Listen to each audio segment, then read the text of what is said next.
In mid-90s New Orleans, the bar Checkpoint Charlie wasn't for the faint of heart, especially after midnight. Lurking on the edge of the French Quarter, Checkpoint doubled as a laundromat, late-night eatery, and pool joint. Its clientele was a mix of bikers, goths, barflies, tourists, and service industry refugees, and Charles Bukowski would have felt right at home in the permanent cigarette haze and noxious urine and vomit puddles lurking right outside Checkpoint's doors. That's where I first encountered Dege Legg.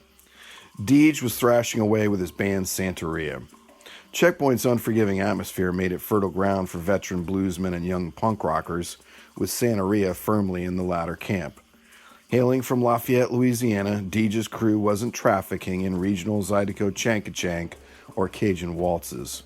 This was unapologetic, in-your-face, guitar-driven chaos with a murky, hypnotic undercurrent fitting its namesake. Dege was its frontman and visionary. I was suitably impressed and pegged Santeria as a Louisiana band to watch in National Music Biz broadsheet Billboard magazine. That sparked some correspondence with Dege, and I kept tabs on him while writing for New Orleans' Offbeat magazine and Gambit Weekly. Santeria eventually broke up a decade or so later, but Dege soldiered on with similarly intriguing projects. When he founded Black Bayou Construct, he proudly emblazoned the band's logo on its touring van and painted it, of course, black. Nothing brightened my day more than seeing Dege rumbling around town in this nocturnal warhorse straight out of Mad Max. The apocalyptic, mystical strain running through Dege's music is no act. When I moved to Lafayette in 2003 to edit and write for the Independent Weekly, we talked and visited more frequently, and at times I feared for his safety. With his guerrilla DIY ethos hatched as an 80s kid, building illegal skate ramps and devouring fringe zines, Dege hatched one gonzo project after another. He lived in and filmed music videos in the seediest motel in town, commandeered remote cornfields and obsessed over crop circles, documented his fixation with UFOs, jerry-rigged a Dobro with fireworks. To say he lived life firmly on the edge would be an understatement. That's why I was highly skeptical when a colleague told me that Dege wanted to talk to me about a job opening at the newspaper. It was for a calendar coordinator and arts and entertainment writer, the unglamorous position of compiling nightclub listings and pitching story ideas in hopes of earning writing clips. I couldn't wrap my brain around him working in an office.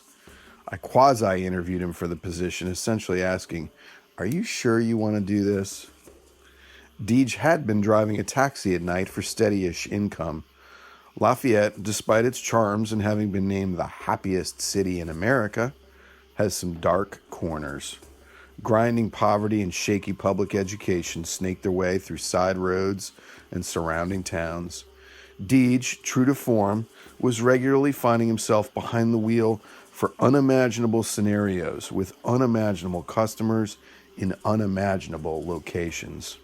The dystopian strangeness of some of his fares compelled him to keep a diary/journal/cablog.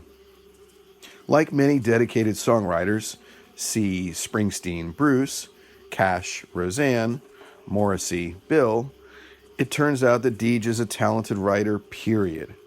Excerpts from his cablog was one of the first projects we worked on together after he earned the gig at the end, and he went on to publish numerous memorable pieces, especially a cover story for which he embedded himself in numerous homeless camps on the hidden side of Lafayette's train tracks. Dege's prose and interests reflect the man himself, gritty, honest, unflinching, questioning, and empathetic. Our newspaper days are long behind us, and Dege is currently known worldwide as Brother Dege, thanks to the inclusion of a song Too Young to Die in Quentin Tarantino's Django Unchained. A quarter century after our first encounter at that squalid Checkpoint show, Dege now sounds like a bona fide Delta blues man, stomping his heel and howling out his original chronicles of pain and restlessness, armed with his wandering spirit and a resonator guitar. Cablog is an arresting chapter in Dege Legg's artistic journey, and I'm thrilled that UL Press is giving it the rich treatment that it deserves. Welcome to Riding with Dege.